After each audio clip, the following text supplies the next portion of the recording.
നായകൻ വീണ്ടും വന്നിടാൻ കാലമായല്ലോ. അക്കരെ നാട്ടിലെ വാസമേകിടാൻ അൻപിടും നായകൻ വന്നിടാനായി.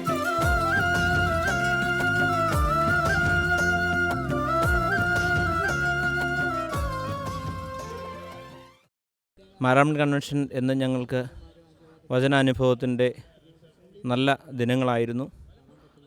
വളരെ ചെറുപ്പം മുതൽ തന്നെ മാരാമൺ കൺവെൻഷനിൽ വന്ന് പങ്കുചേരുവാൻ അവസരം ലഭിച്ചിട്ടുണ്ട്. വചനാനുഭവത്തേക്കാളുപരി ജീവിതത്തിൻ്റെ ഭാരങ്ങളെ ഇറക്കി വയ്ക്കുവാൻ അനേകരോടൊപ്പം സാധിച്ചിട്ടുണ്ട്. പ്രത്യേകമായി ഈ മണൽപ്പരപ്പിൽ വന്ന് പ്രാർത്ഥിക്കുവാൻ, ദൈവവചനത്തെ കൂടുതൽ ആഴമായി മനസ്സിലാക്കുവാൻ, പ്രാർത്ഥിക്കുന്ന അനേകരോടൊപ്പം ചേർന്ന് പ്രാർത്ഥിക്കുവാൻ ഞങ്ങൾക്ക് അവസരം ലഭിച്ചിട്ടുണ്ട്. പ്രത്യേകിച്ച് ഈ വർഷം ഞങ്ങൾക്ക് കുടുംബമായി വന്ന് ചേരുവാൻ ഞങ്ങൾക്ക് അവസരം ലഭിച്ചിട്ടുണ്ട്. അതിൽ ദൈവത്തിന് നന്ദിയോടുകൂടി സ്തോത്രം ചെയ്യുന്നു. ഈ ഒരു കൺവെൻഷൻ കൊണ്ട് ജനങ്ങൾക്കുണ്ടാകുന്ന പ്രയോജനം ദൈവവചനത്തെ കൂടുതൽ മനസ്സിലാക്കുക എന്നുള്ളതാകുന്നു. പ്രത്യേകിച്ച് സഭയുടെ വിവിധ സ്ഥലങ്ങളിൽ നിന്ന് ആളുകൾക്ക് ഒരുമിച്ച് വന്ന് കാണുവാൻ, പരസ്പരം പരിചയം പുതുക്കുവാൻ, കൂട്ടായ്മ ആചരിക്കുവാൻ എല്ലാം അവസരം ലഭിക്കുന്നു. അതിൽ ദൈവത്തിന് സ്തോത്രം ചെയ്യുന്നു.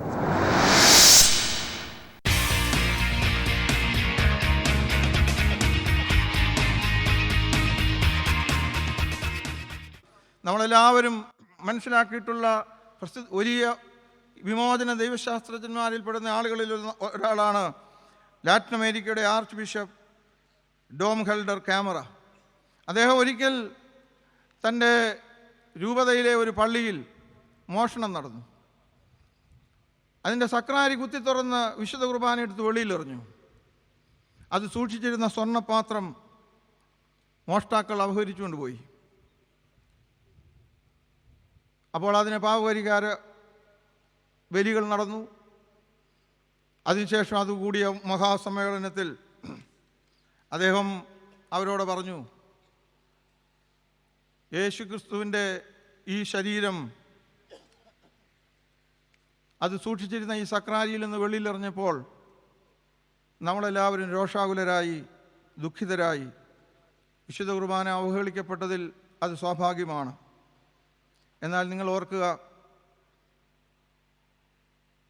നമ്മുടെ നാട്ടിൽ ആയിരക്കണക്കിന് ആളുകൾ മനുഷ്യോചിതമല്ലാത്ത അവസ്ഥയിലേക്ക് തള്ളപ്പെടുമ്പോൾ ഓരോ ദിവസവും പൂഴിയിലേക്ക് യേശുക്രിസ്തു വലിച്ചെറിയപ്പെടുകയാണ്. ഇതും യേശുവിനോടുള്ള അവഹേളനവും അവഗണനയുമാണ്. അതോർത്ത് ഇവിടെ ആരും ദുഃഖിതരാകുന്നില്ല. അതോർത്ത് അതിനുവേണ്ടി പാപപരിഹാര ബലിക്ക് വേണ്ടി എൻ്റെ അടുത്താരും വന്നിട്ടുമില്ല. സ്നേഹിതരെ, സഹോദരനിലേക്കുള്ള ദൂരവും ദൈവത്തിങ്കിലേക്കുള്ള ദൂരവും ഒന്നാണ് എന്ന് നമ്മളെ കൃത്യമായും വ്യക്തമായും പഠിപ്പിക്കുന്ന കൂദാശയുടെ പേരാണ് വിശുദ്ധ കുർബാന. അപ്പോൾ അങ്ങനെയാണെങ്കിൽ അങ്ങനെ ജീവിക്കുന്ന ഒരു സ്ഥിതിവിശേഷം നമുക്കുണ്ടാകണം. യേശു കുർബാനയിൽ തന്നെ തന്നെ മറന്നപ്പോൾ അവരനെ ഓർത്തു. തന്നെ മറക്കുകയും അവരനെ ഓർക്കുകയും ചെയ്യാനുള്ള സൂത്രവാക്യത്തിൻ്റെ പേരാണ് വിശുദ്ധ കുർബാന.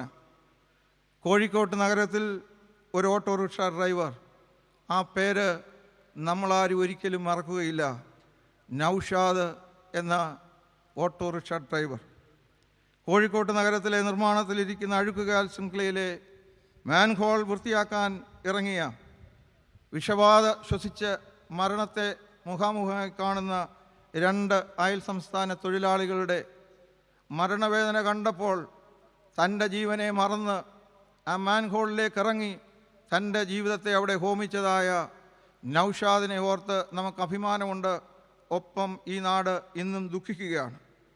ഈ അടുത്ത ഒരാഴ്ചയ്ക്കുള്ളിൽ നിങ്ങൾ വായിച്ചില്ലേ, കോട്ടയം ജില്ലയിലെ കുറിച്ചിയിൽ വെള്ളം വറ്റിക്കാൻ ഒരു കിണറ്റിൽ നിന്ന് അതിൻ്റെ പമ്പ് ഓൺ ചെയ്തപ്പോൾ ഉണ്ടായ വിഷവാതകം നിമിത്തം മുസ്താറും ജഹാംഗീറും എന്ന് പറയുന്ന 2 ബംഗാളി തൊഴിലാളികൾ മരണത്തെ അഭിമുഖീകരിച്ചപ്പോൾ തൊട്ടടുത്ത വീട്ടിൽ താമസിക്കുന്ന ആൻ്റണി വർഗീസ് ആ കിണറ്റിലേക്ക് ഇറങ്ങുകയും തന്നെ മറന്ന് താൻ ഒരിക്കലും ഒരുപക്ഷെ കണ്ടിട്ടില്ലാത്ത, തൻ്റെ രക്തത്തിൽ നിന്ന് മാംസവും രക്തവും അല്ലാത്ത മറ്റേതോ ഒരു സംസ്ഥാനത്തിൽ നിന്ന് കൂലിവേലക്കാരായ 2 പേരുടെ ജീവനെ നിലനിർത്താനായിട്ട് തൻ്റെ ജീവനെ മറന്ന ഈ വർഗീസ് വിശുദ്ധ കുർബാന സ്വീകരിക്കുന്നയാളാണോ, വിശുദ്ധ കുർബാനയിൽ വിശ്വസിക്കുന്നയാളാണോ നമുക്ക് നിശ്ചയമില്ല.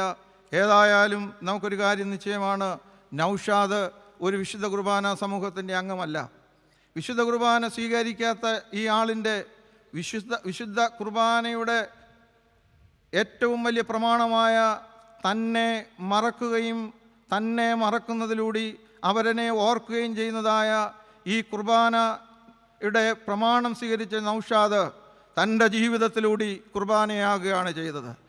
ഇവിടെ ഇരിക്കുന്ന ക്രൈസ്തവ സമൂഹത്തിൻ്റെ അംഗമേ, കേരളം നന്നാകാൻ നിങ്ങൾ സുവിശേഷത്തെ ഗൗരവമായി എടുക്കുന്നുവെങ്കിൽ, നിങ്ങൾ ക്രിസ്തീയ ജീവിതത്തെ ഗൗരവമായി എടുക്കുന്നുവെങ്കിൽ ഒരൊറ്റ പ്രമാണമേ ഉള്ളൂ. അത് വിശുദ്ധ കുർബാനയുടെ പ്രമാണമാണ്. ആ പ്രമാണം തന്നെ കുറച്ചോർക്കുകയും അവരനെ അധികം ഓർക്കുകയും ചെയ്യുന്നതാണ്. ഇന്ന് കേരളത്തിൽ നിലനിൽക്കുന്ന എല്ലാ ദോഷശക്തികൾക്കും, അത് മതത്തിൻ്റെ ക്രമത്തിലാകാം, അത് രാഷ്ട്രീയത്തിലാകാം, അത് ഐഡിയോളജിയിലാകാം, എല്ലാ അപചയത്തിൻ്റെയും പ്രധാനപ്പെട്ട കാരണം എല്ലാവരും അവനവനെക്കുറിച്ച് ഓർക്കുന്നു.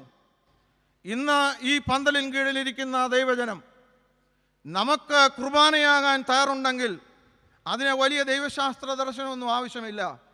നമ്മളെ മറക്കാൻ ശ്രമിക്കുക, അവനവനെ മറക്കുവാൻ ശ്രമിക്കുകയും മറ്റവനെ ഓർക്കാനായിട്ട് നമ്മളെ ആവശ്യപ്പെടുകയും ആഹ്വാനം ചെയ്യുന്ന അമൃതത്തിൻ്റെ പേരാണ് വിശുദ്ധ കുർബാന.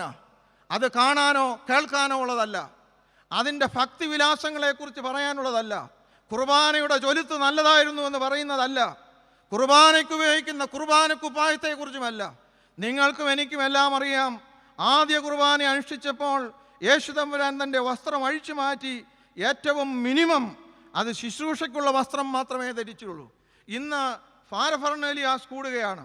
ഇന്ന് നമ്മുടെ വസ്ത്രത്തിൻ്റെ ഭംഗിയും ശബ്ദത്തിൻ്റെ മാധുര്യമൊക്കെ വർദ്ധിക്കുന്നു എന്ന് പറഞ്ഞാൽ അത് അവനവനെ കൂടുതൽ ഓർക്കാൻ ആഗ്രഹിക്കുന്നു എന്നുള്ളതാണ്. അതുകൊണ്ട് ദൈവജനമേ, വിശുദ്ധ കുർബാനയുടെ അംഗമേ, മറന്നുപോകാതെ ഓർക്കേണ്ടുന്ന ഒരോർമ്മയാണ് അത്.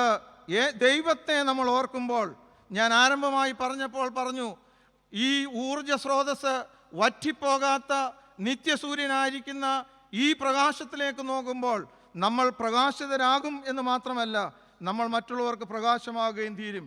ഈ സഭയുടെ ആപ്തവാക്യം അതാണ്, പ്രകാശിക്കപ്പെട്ടിരിക്കുന്നു, ഇനിയും നമ്മൾ പ്രകാശിപ്പിക്കുക. നിങ്ങൾ നോക്കിക്കേ, ഈ സൂര്യൻ, ഈ സോളാർ സിസ്റ്റത്തിൽ ജ്വലിച്ചു നിൽക്കുന്നതായ സൂര്യൻ, അതിൻ്റെ സ്രോതസ്സിന്, അതിൻ്റെ ഊർജത്തിന് ഇന്നല്ലെങ്കിൽ നാളെ അല്ലെങ്കിൽ കോടാനുകോടി വർഷങ്ങൾ കഴിയുമ്പോൾ അത് നിന്നുപോകും. നമുക്കെല്ലാവർക്കും അറിയാം, എനർജി നിൽ, അതിനങ്ങനെ ഒരു സമയം വരും. ഇന്ന് ഈ കൺവെൻഷൻ കഴിഞ്ഞ് നിങ്ങൾ വെളിയിലേക്ക് ഇറങ്ങുമ്പോൾ നിങ്ങൾ ഈ സൂര്യനെ, ജ്വലിച്ചു നിൽക്കുന്ന സൂര്യനെ നോക്കിയാൽ നിങ്ങൾക്ക് കാണാനൊക്കുകയില്ല, നിങ്ങളുടെ കണ്ണ് അന്ധമാകും. ആ സൂര്യൻ്റെ അടുത്തോട്ട് നിങ്ങൾ അടുത്ത് ചെല്ലുന്തോറും നിങ്ങൾ കരിഞ്ഞ ഭസ്മമാകും. എന്നാൽ ഈ നിത്യപ്രകാശമായിരിക്കുന്ന വിശുദ്ധ കുർബാനയിലും ആ വിശുദ്ധ കുർബാനയുടെ അതിൻ്റെ സ്രോതസ്സായിരിക്കുന്ന നിത്യദൈവത്തെങ്കിലേക്ക് നമ്മൾ അടുത്ത് ചെല്ലുമ്പോൾ അത് നമ്മളെ കരിച്ചു കളയുന്നതല്ല, അത് നമ്മളെ പൊലിമയോടുകൂടി നിർത്തുന്നതാണ്. ആ കണ്ണുകളിലേക്ക് അതിലേക്ക് നമ്മൾ കണ്ണു തുറക്കുമ്പോൾ നമ്മൾ വായിക്കുന്നുണ്ട്, അവങ്കിലേക്ക് നോക്കിയ എല്ലാവരും പ്രകാശിതരായി, അവരുടെ മുഖം ലജ്ജിച്ചു പോകുകയില്ല. ഇന്ന് നമ്മൾ നോക്കുന്നതെല്ലാം പ്രകാശം കിട്ടുന്ന സ്ഥലങ്ങളിലേക്കാണ്. ശബ്ദവും വെളിച്ചവും തേടി നടക്കുന്ന ആളുകളാണ് നമ്മളെല്ലാവരും. അവിടെ അന്ധകാരമുള്ള ഒരു ലോകമുണ്ട്. അവിടെ പ്രകാശം സൃഷ്ടിക്കണമെങ്കിൽ ഈ നിത്യപ്രകാശമായിരിക്കുന്ന ദൈവത്തോട് നമ്മൾ അടുത്ത് നിന്നേ മതിയാകുകയുള്ളൂ. ഇപ്പോൾ ഞാൻ ഇതുവരെ പറയാനായിട്ട് ശ്രമിച്ചത്, ഈ നമ്മൾ പറഞ്ഞതായ നിഷാദും ഈ വർഗീസും സമാനമായി ജീവിക്കുന്നതായ എത്രയോ ആളുകളുമെല്ലാം അവരുടെ ജീവിതത്തിൽ അവർ കുർബാന സ്വീകരിച്ചിട്ടില്ല എങ്കിലും അവരുടെ ജീവിതം കൊണ്ട് അവർ കുർബാന അർപ്പിക്കുന്നു, അവർ കുർബാനയായിത്തീരുന്നു. യഥാർത്ഥ കുർബാന അർപ്പണം ജീവിതത്തിൻ്റെ അർപ്പണമാണെന്ന് അവർ നമുക്ക് കാണിച്ചു തരികയാണ്. ഇതെല്ലാം നമ്മുടെ മുമ്പിൽ വരച്ചു കാട്ടുമ്പോൾ സ്നേഹിതരെ, നമ്മുടെ മുമ്പിൽ ഒരു കാര്യം തെളിഞ്ഞു വരികയാണ്. നമുക്കെല്ലാവർക്കും രണ്ട് പാതകൾ നമ്മുടെ മുമ്പിൽ തെളിയുകയാണ്. അത് ഒന്നാമത്തെ പാത ദ വേ ഓഫ് ക്രൈസ്റ്റ്, യേശുക്രിസ്തുവിൻ്റെ വഴിയാണ്. യേശുക്രിസ്തുവിൻ്റെ വഴി കുരിശിൻ്റെ വഴിയാണ്. രണ്ടാമത്തെ വഴി ജൂഡസിൻ്റെ വഴിയാണ്. ജൂഡസും ആദ്യ കുർബാനയിൽ സന്നിഹിതനായിരുന്നു. കൃത്യമായി വേദപുസ്തകം പറയുന്നില്ലെങ്കിലും നമ്മൾ വരികൾക്കിടയിലൂടെ വായിച്ചാൽ മനസ്സിലാകും, the first man who received communion committed suicide. എല്ലാവർക്കും രക്ഷയായ വിശുദ്ധ കുർബാന, രക്ഷയ്ക്ക് വേണ്ടി തന്നെ മുറിച്ച ഈ തിരുശരീരവും തിരുരക്തവും സ്വീകരിച്ച അവൻ ആദ്യം അപ്പക്കണ്ണം മുക്കിക്കൊടുത്ത ജൂഡസ് എന്തുകൊണ്ട് അവൻ തൻ്റെ ജീവിതത്തെ അവസാനിപ്പിക്കേണ്ടി വന്നു? ഒരുപാട് കാര്യങ്ങൾ കാണാം. മനസ്സിലാകുന്ന ഒറ്റക്കാര്യം ഇതല്ലേ, ജൂഡസ് അവന് വേണ്ടി വിശുദ്ധ കുർബാന സ്വീകരിച്ചു. ജൂഡസ് തൻ്റെ താല്പര്യങ്ങൾ സാധിച്ചു കിട്ടാൻ വിശുദ്ധ കുർബാന സ്വീകരിച്ചെങ്കിൽ യേശുക്രിസ്തു പറഞ്ഞു, ഇതെൻ്റെ ശരീരമാണ്, ഇത് ഞാൻ എന്നെ മറക്കുകയാണ്, ഇത് നീ ജീവിക്കാൻ, നീ നിലനിൽക്കാൻ നിന്നെ ഓർക്കുകയാണ്. നോക്കിക്കേ, ജൂഡസിൻ്റെ വഴി ഈ അന്ത്യ അത്താഴത്തിൽ നിന്ന്, ഈ അപ്പർ റൂമിൽ നിന്ന് is moving to the utter darkness and then to death. യൂദാസിൻ്റെ വഴി, യൂദസ് തിരഞ്ഞെടുത്തതായ വഴി, വിശുദ്ധ കുർബാനയിൽ യേശുക്രിസ്തുവിൻ്റെ കൂടെ ഇരുന്ന് തൻ്റെ താല്പര്യങ്ങൾക്ക്, സ്വകാര്യ താല്പര്യങ്ങൾക്ക് വേണ്ടി ഭക്ഷണം കഴിച്ച വിശുദ്ധ കുർബാന സ്വീകരിച്ചവൻ അന്ധകാരത്തിലേക്കും തുടർന്ന് മരണത്തിലേക്കും നീങ്ങുകയാണ്. യേശുക്രിസ്തുവിൻ്റെ വഴി നോക്കുക, അതും ഇതേ സ്ഥലങ്ങൾ തന്നെയാണ്. അവൻ അന്ത്യത്താഴത്തിലിരിക്കുന്നു, അപ്പർ റൂമിൽ. അന്ത്യത്താഴത്തിൽ നിന്ന് ഗത്സമനയിലേക്ക് നീങ്ങുന്നു. അവിടെയാണ് തൻ്റെ രക്തം വേർപ്പുതുള്ളികളായി വീഴുന്നത്. അവിടെ നിന്ന് കാൽവറിയിലേക്ക് നീങ്ങുന്നു. And from Calvary we see this Jesus in the casualties of the world, and then resurrection, and then eternity. നിത്യതയിലേക്ക് പ്രവേശിക്കുകയാണ്. അപ്പോൾ യേശുക്രിസ്തുവിൻ്റെ വഴി അന്ത്യത്താഴത്തിൽ നിന്ന് ഗത്സമനയിൽ പിതാവിനോട് ആഴമായും അമിതമായും ചേർന്ന് നിന്ന് ക്രൂശിലെ തൻ്റെ ബലി സ്വീകരിച്ച് ഉദ്ധാനത്തിലൂടെ നിത്യമായ ഉണർവിലേക്ക് നീങ്ങിയെങ്കിൽ, ജൂഡസ് വിശുദ്ധ കുർബാന സ്വീകരിച്ച് ഉദ്ധാനമില്ലാത്ത മരണത്തിലേക്ക് നീങ്ങി. സ്നേഹിതരെ, ഈ വാക്ക് നിങ്ങൾ ഒരിക്കലും മറക്കാതിരിക്കുക. ഉദ്ധാനമില്ലാത്ത മരണമാണ് നിത്യമായ മരണം. മരണമെന്ന് നമ്മൾ പറയുന്ന ഈ ബയോളജിക്കൽ ഡെത്ത് ഒരു ക്രൈസ്തവനെയും ഭയപ്പെടുത്തുന്നില്ല. എന്നാൽ പരിമിതിയുള്ള ഈ ലോകത്തിൽ നിന്ന് പരിമിതിയില്ലാത്ത ദൈവത്തിങ്കിലേക്ക് നമുക്ക് ശാശ്വതമായി പ്രവേശിക്കുവാൻ സർവശക്തനായ ദൈവം തൻ്റെ അനന്തജ്ഞാനത്തിൽ സൃഷ്ടിച്ച ഒരു പരിമിതിയാണ് ഈ മരണമെങ്കിൽ, അത് ക്രൈസ്തവനെ സംബന്ധിച്ചിടത്തോളം ഒരു ഭയത്തിൻ്റെ വിഷയമല്ല, മറിച്ച് നിത്യതയിലേക്ക് പ്രവേശിക്കാനായിട്ടുള്ള ദൈവത്തിൻ്റെ നിത്യമായ പദ്ധതിയുടെ ഭാഗമാണ്. എന്നാൽ ജൂഡസിന് സംഭവിച്ചത് ഉദ്ധാനമില്ലാത്ത മരണമാണ് നിത്യാന്ധകാരം എന്ന് പറയുന്നത്. തോമസ് അക്വിനാസ് പറയുന്ന ഒരു വാക്കുണ്ട്, ഈ ദൈവത്തിൻ്റെ അസാന്നിധ്യമാണ് നിത്യമായ അന്ധകാരം എന്ന് പറയുന്നത്. Darkness is the absence of God. ദൈവമില്ലാത്ത ഇടങ്ങളെല്ലാം അന്ധകാരമാണ്. ഏറ്റവും വലിയ ഈ ധോരണിയിൽ നമ്മളിരുന്നാലും, പ്രകാശം കൊണ്ട് നിറഞ്ഞ ഫ്ലഡഡ് വിത്ത് ലൈറ്റ് അതിൻ്റെ നടുവിലിരുന്നാലും ദൈവത്തിൻ്റെ അംശം നഷ്ടപ്പെട്ടു പോകുന്നതിൽ ഒരിക്കലും പ്രകാശമില്ല. അവൻ നിത്യമായ മരണത്തിലാണ് ജീവിക്കുന്നത് എന്നോർക്കുക. അങ്ങനെയാണെങ്കിൽ യേശുക്രിസ്തു ജീവിച്ചതുപോലെ ജീവിച്ചാൽ മാത്രമേ യേശുക്രിസ്തു മരിച്ചതുപോലെ മരിക്കുവാൻ കഴിയുകയുള്ളൂ. യേശുക്രിസ്തു മരിച്ചതുപോലെ മരിക്കുവാൻ കഴിയുന്നവനാണ് യേശു ഉയർത്തതുപോലെ ഉയർക്കുവാനായിട്ട് കഴിയുന്നത്. അങ്ങനെയാണെങ്കിൽ എങ്ങനെ മരിക്കുന്നു എന്നുള്ളത് വളരെ പ്രധാനമാണ്. നമ്മുടെ പാട്ടുപുസ്തകത്തിലെ സുന്ദരമായ പാട്ടുകളിലൊന്നാണ് സമയമാം രഥത്തിൽ എന്നുള്ളത്. അതിനകത്തെ ഒരു സ്റ്റാൻസ് ആരംഭിക്കുന്ന ഇങ്ങനെയാണ്: രാത്രിയിൽ ഞാൻ എൻ്റെ ദൈവത്തിൻ്റെ കരങ്ങളിൽ ഉറങ്ങുന്നു. രാത്രിയിൽ ദൈവത്തിൻ്റെ കരങ്ങളിൽ ഉറങ്ങുന്നവൻ രാവിലെ ദൈവത്തിൻ്റെ കരങ്ങളിൽ മാത്രമേ ഉണരുകയുള്ളൂ. അതിനൊരു പുതിയ തത്വവും ശാസ്ത്രവും നമ്മൾ കണ്ടുപിടിക്കേണ്ട. അതുകൊണ്ട് ആര് ദൈവത്തിൻ്റെ കരങ്ങളിൽ ഉറങ്ങുന്നുവോ അതാണ് ഉറപ്പ് അവൻ എവിടെ ഉണരും എന്നുള്ളത്.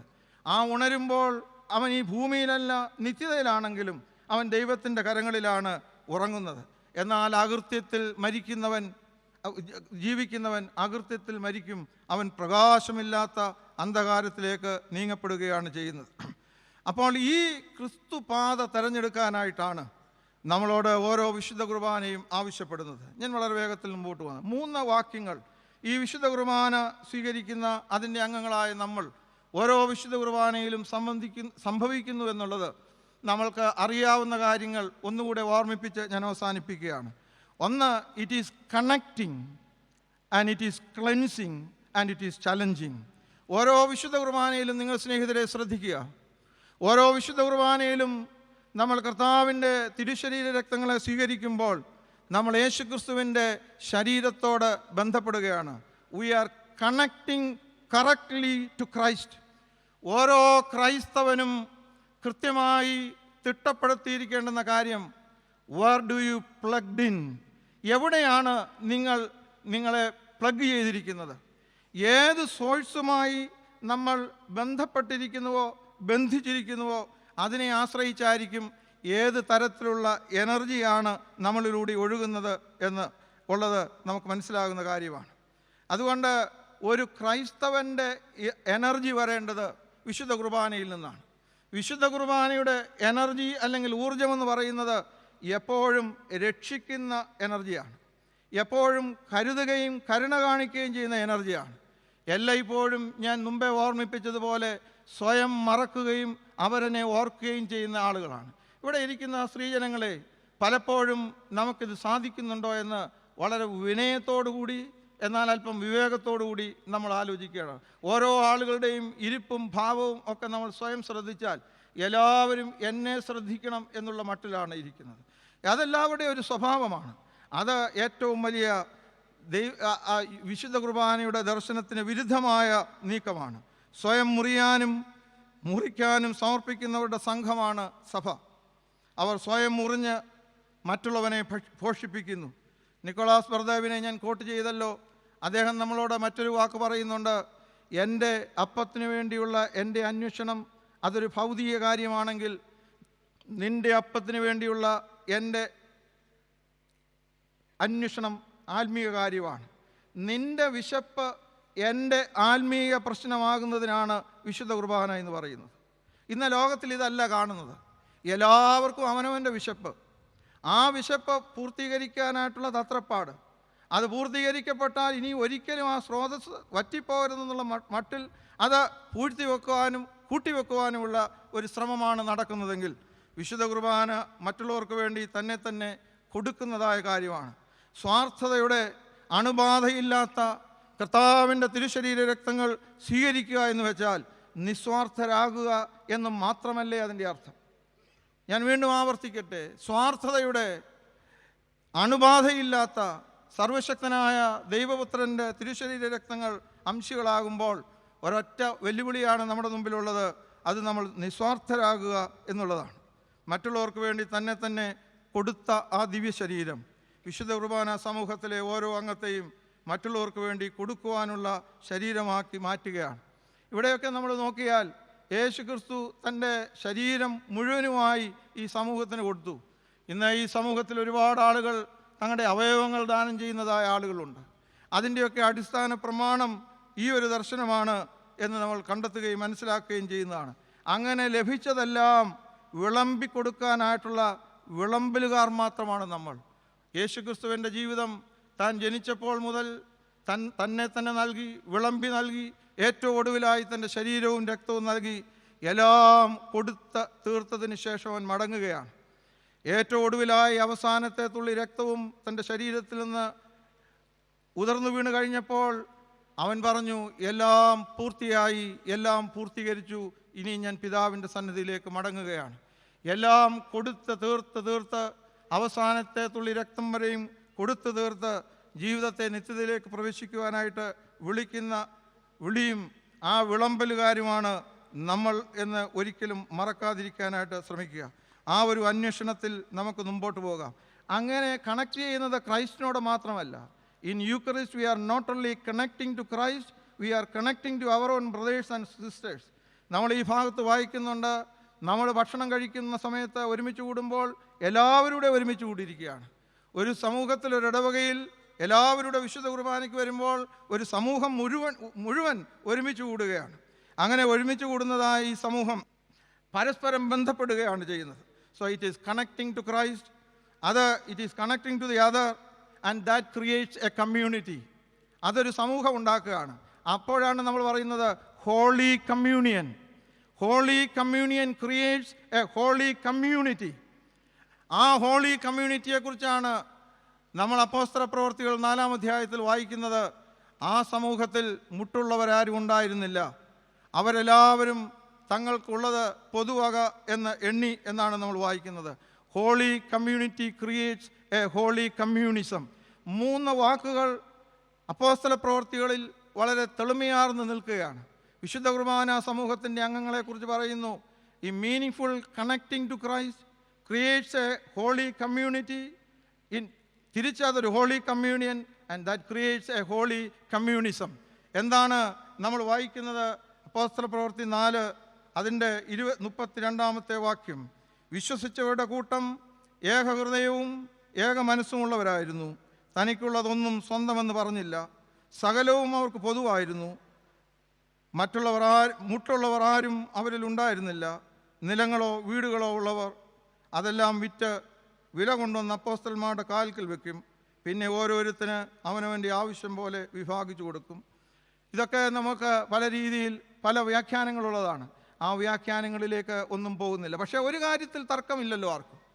അത് വിശുദ്ധ കുർബാനയിൽ വിശുദ്ധ സംസർഗത്തിൽ ഒരു സമൂഹത്തിൻ്റെ അംഗമായി തീരുമ്പോൾ ആ സമൂഹത്തിൽ മുട്ടുള്ളവരുണ്ടാകാൻ പാടില്ല എന്നുള്ളത് അവിതർക്കിതമായ ഒരു മിനിമം പ്രമാണമല്ലേ?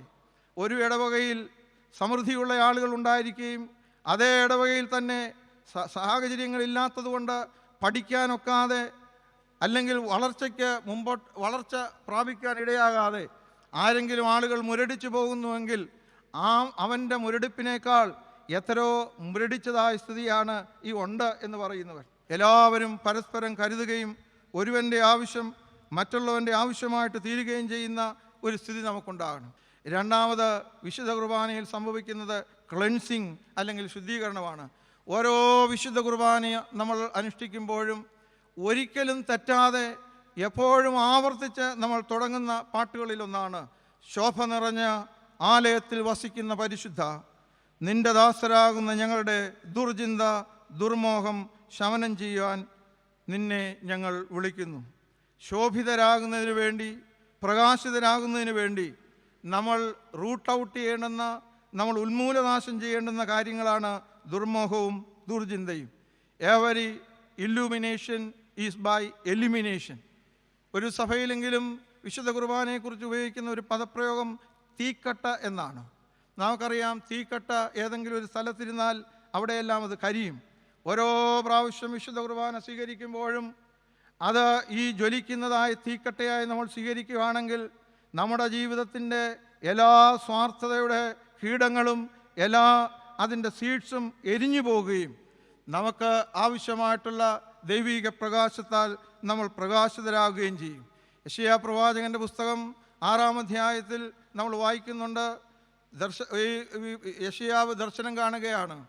അത് യാഗപീഠത്തിൽ നിന്നൊരു കുടിൽ കൊണ്ട് ഒരു തീക്കനലെടുത്ത് അവൻ്റെ നാവിന്മേൽ തൊട്ടു, അത് ശുദ്ധമായി എന്ന് പറയുകയാണ്. അങ്ങനെ ശുദ്ധമായ നാവുള്ളവരായിരിക്കണം ഈ ആരാധനയുടെ സമൂഹം എന്നുകൂടെയാണല്ലോ. അങ്ങനെ അഗ്നിശുദ്ധി വരുത്തിയതായ വാക്കുകളാണ് അവർ ഉപയോഗിക്കേണ്ടത്. അതുകൊണ്ട് ഒരു ക്രൈസ്തവൻ്റെ ലാംഗ്വേജ് ഹോളി ലാംഗ്വേജാണ്. ഒരു വിശുദ്ധ കുർബാന സ്വീകരിക്കുന്ന ഒരാളിൻ്റെയും നാവിൽ നിന്ന് അശുദ്ധമായ, മറ്റുള്ളവനെ വിഷമിപ്പിക്കുന്നതായ, മുറിപ്പെടുത്തുന്നതായ വാക്കുകൾ ഉണ്ടാകാനായിട്ട് പാടില്ല. വിശുദ്ധ കുർബാന സ്വീകരിക്കുന്ന അതേ വായിൽ നമ്മൾ ഇംഗ്ലീഷിൽ ഉപയോഗിക്കുന്ന പദപ്രയോഗം ഹോളി ഓഫ് ദ ഹോളീസ് എന്നാണല്ലോ. വിശുദ്ധ കുർബാന സ്വീകരിക്കുന്നതായ ആ നമ്മുടെ വായിൽ അശുദ്ധമാക്കുന്നതായ മദ്യം ഉപയോഗിക്കുന്നതായ ക്രൈസ്തവനുണ്ടെങ്കിൽ അവൻ കർത്താവിന് അപമാനം വരുത്തുന്നുവെന്ന് മാത്രമല്ല, കർത്താവിൻ്റെ തിരുശരീര രക്തങ്ങളെ സ്വീകരിച്ച അതിലൂടെ വിശുദ്ധമാക്കപ്പെട്ട ഈ ശരീരത്തെ മലീമസമാക്കുകയാണ്. പൗലോസ് പറയുന്നു, ഒരുത്തൻ ക്രിസ്തുവിനോട് ചേർന്നാൽ അവൻ പുതിയതാകണം. നിങ്ങളിൽ ദൈവത്തിൻ്റെ ആത്മാവ് വസിക്കുന്നു. ഈ പന്തലിന് കീഴിലിരിക്കുന്ന ദൈവജനമേ, നിങ്ങളിൽ ചില ആളുകളെങ്കിലും വിശുദ്ധ കുർബാന സ്വീകരിക്കുന്നതിനോടൊപ്പം തന്നെ അശുദ്ധമായ വാക്കുകൾ പറയുന്നവരായിരിക്കണം. ഓരോ ഒറ്റ ക്രൈസ്തവൻ്റെ നാവിൽ നിന്നും അരുതാത്ത വാക്കുകൾ ഇനി മുതൽ ഉണ്ടാകരുത്. ഒരൊറ്റ ക്രൈസ്തവനും വേറെ ഒരുത്തനെ വേദനിപ്പിക്കുന്ന വാക്കുകൾ പറയാൻ പാടില്ല. ഇനിയും ഇവിടെ ഇരിക്കുന്ന നമ്മളെ സംബന്ധിച്ചിടത്തോളം കുർബാന കണ്ടോ എന്നൊരു ചോദ്യമില്ല, കുർബാന കൊണ്ടോ എന്നൊരു ചോദ്യമില്ല, കുർബാന ചൊല്ലിയോ എന്നൊരു ചോദ്യമില്ല.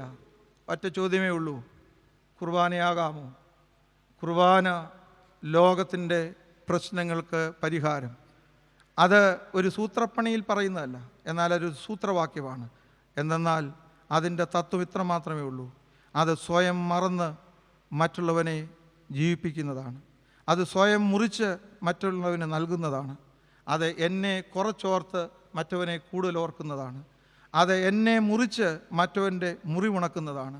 ഊറ്റി കുടിക്കുന്ന ഒരു ലോകമാണ്. ഇവിടെ വിശുദ്ധ കുർബാന ചുരത്തി കൊടുക്കുകയാണ്, അവസാന തുള്ളി വരെ കൊടുക്കുകയാണ്. അങ്ങനെ ഉള്ള ഒരു സമൂഹം നമുക്ക് കെട്ടുപണിയാം. ഇത് നീതിയുടെ ഒരു സമൂഹമാണ്. അത് കമ്മ്യൂണിയനാണ്, അത് കമ്മ്യൂണിറ്റിയാണ്, അത് കമ്മ്യൂണിസമാണ്. അത് കറക്റ്റ്ലി കണക്റ്റിംഗ് ടു ക്രൈസ്റ്റാണ്. ക്രിസ്തുവിനോട് ഉള്ള കൃത്യമായ ബന്ധപ്പെടലാണ്. ക്രിസ്തു എന്നുള്ള വിശുദ്ധിയോടെ ബന്ധപ്പെടുമ്പോൾ അശുദ്ധികൾ നിർമ്മാർജ്ജനം ചെയ്യപ്പെടുകയാണ്. ആ വിശുദ്ധിയിൽ നമ്മളൊരു പുതിയ സമൂഹത്തിന് വേണ്ടിയുള്ള വെല്ലുവിളികൾ ഏറ്റെടുക്കുകയാണ്. അത് കുർബാനയാകാനുള്ള വെല്ലുവിളിയാണ്. ഈ വെല്ലുവിളി സ്വീകരിച്ച് നമുക്ക് മുമ്പോട്ട് പോകാം. ഇനിയും പാപത്തെ സ്നേഹിക്കുവാനും പാപത്തോടെ ചേർന്ന് നിൽക്കാനും നമുക്ക് അനുവാദമില്ല. ദൈവത്തിൻ പ്രിയമ